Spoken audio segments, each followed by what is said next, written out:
Earlier today I watched a video from Bill from MCO for Help where he was discussing a letter that Dr. J.R. Manty sent to the Watchtower Society objecting to the way that they quoted him.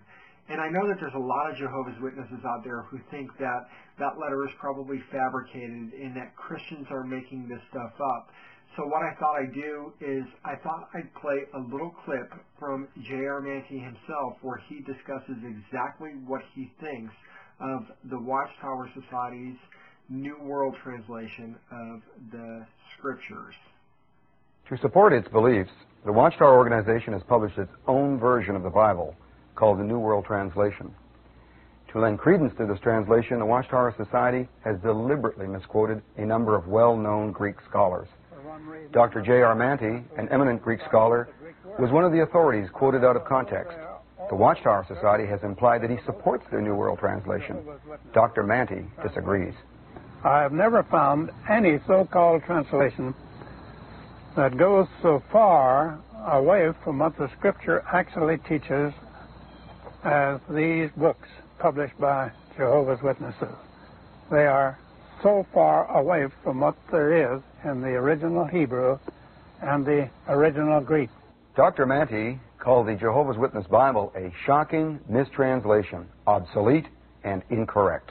You can't follow theirs because it's biased and it's deceptive because they deliberately changed words in a passage of Scripture to make it fit into their doctrine. They distorted the Scripture in many passages, scores and scores of passages in the New Testament, dealing with the deity of Christ especially.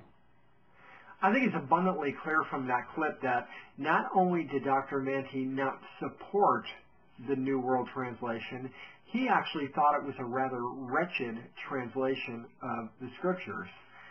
I hope the Jehovah's Witnesses out there will begin to wonder why it is that the Watchtower has to sink to such lows in order to support their translation. Not only do they feel free to cherry-pick the scholars, but even when the scholars themselves write to the Watchtower and say, hey, I know what I was writing, you misrepresented me, the Watchtower still doesn't feel like they need to correct their error. If they have truth, why do they have to sink to such low levels in order to try to support it? I hope you'll think about that.